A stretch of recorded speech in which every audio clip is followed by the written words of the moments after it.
तो चलिए आज एक ऐसी कहानी सुनते हैं जो डर और दर्द से बुनी है। ये कहानी है बिलासपुर स्टेशन की, उन दो चुड़ैलों की।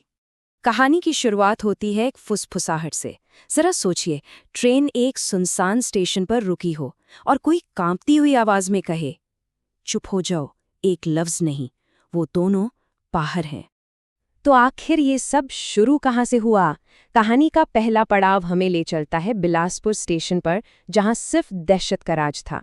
वक्त था रात के 11 बजे का।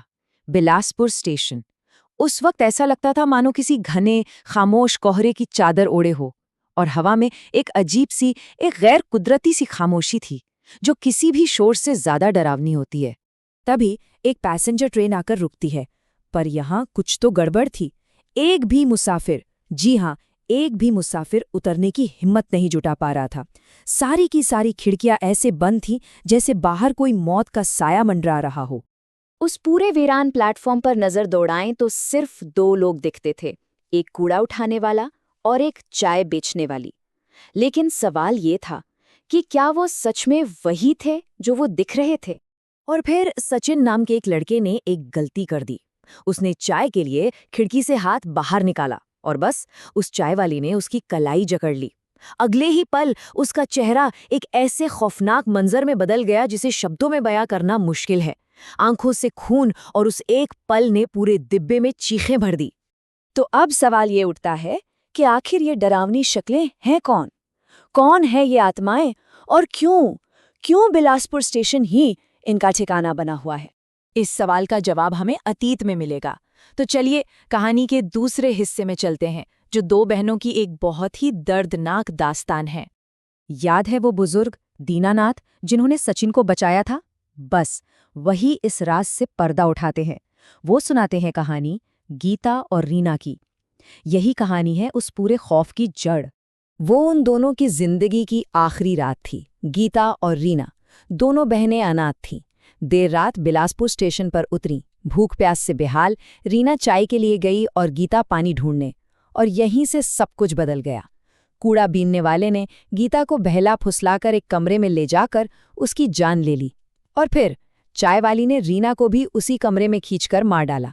इंसाफ तो मिला नहीं, तो उनकी आत्माएं बदला लेने के लिए इसी स्टेशन पर हमेशा के लिए कैद हो गईं। दीनानाथ की आवाज में एक अजीब सा डर था जब उन्होंने बताया, अब जो कोई भी इस स्टेशन पर उतरता है वो उसके हाथ और गर्दन काट देती है। ये उनके अधूरे इंसाफ और बदले की आग थी जो आज तक जल रही थी। तो क्या उन आत्माओं को कभी शांति मिलेगी? कहानी का तीसरा पड़ाव हमें इसी सवाल के जवाब की तरफ ले जाता है, शांति की तलाश। दीनानाथ ने ठान लिया था कि वो उन बहनों को मुक्ति दिलाकर रहेंगे। उनका सफर शुरू हुआ। पहले वो उनके गांव संभलपुर गए, वहां उनकी चाची से मिले, जिन्होंने उन्हें एक अजीब सा पता दिया। उस पते का पीछा करते करते वो एक पहुंचे हुए तांत्रिक के पास जा पहुंचे, और वहीं असली मास्टरमाइंड का राज खुला।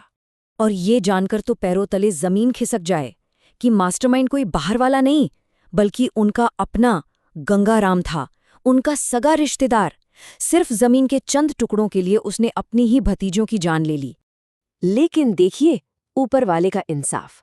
गंगाराम को जैसे ही पता चला कि वो बहनें अब बदला लेने वाली आत्माएं बन चुकी हैं, तो वो डर के मारे हार्ट अटैक से खुद ही मर गया। जैसा किया वैसा भरा। तो गंगाराम तो मर गया, पर कहानी अभी बाकी थी। अब हम पहुंचते हैं कहानी के आखिरी और सबसे अहम मोड़ पर, जहां इस पूरे आतंक का अंत होना था। दीनानाथ और वो तांत्रिक वापस उसी बिलासपुर स्टेशन पर लौटे, और वक्त चुना गया रात के 3 बजे का। वो पहर जब कहते हैं कि बुरी ताकतों का जोर सबसे ज्यादा होता है। फिर जो हुआ वो रोंगटे खड़े कर देने वाला था। तांत्रिक ने गंगाराम की आत्मा को हाजिर किया। उसकी रूह उन बहनों के सामने गिड़गिड़ाने लगी, माफी मांगने लगी। बहनों ने अपने कातिल का सामना किया, और उस एक पल में उन्होंने बदला छोड़कर मुक्ति को चुना। उनके आखिरी शब्द आज भी दिल को छू जाते हैं। उन्होंने कहा, अक्सर धोखा अपने ही देते हैं, और जब अपने ही पराये हो जाए तो फिर हमारा भी यहाँ रहना ठीक नहीं। और जैसे ही तांत्रिक ने गंगाजल के छींटे मारे, दोनों आत्माएं हवा में विलीन हो गईं। पर इस बार उनके चेहरे पर खौफ या दर्द नहीं था, सिर्फ सुकून था, एक गहरी शांति। और उन आत्माओं के साथ साथ मानो पूरा स्टेशन ही आजाद हो गया। कल तक जो स्टेशन मौत और डर का दूसरा नाम था, आज वो लोगों की चहल पहल और जिंदगी से गुलजार है। हाँ, लेकिन आज भी वहाँ के लोग कहते हैं कि कभी-कभी रात की खामोशी में 2 लड़कियों के हंसने की आवाज आती है, पर वो कोई डरावनी हंसी नहीं, बल्कि आज़ादी और खुशी की खिलखिलाहट है। ये कहानी खत्म होने के बाद एक सवाल जरूर छोड़ जाती है कि क्या इतने बड़े धोखे और अन्याय के बाद भी रूह को सच्ची शांति और मुक्ति मिल सकती है?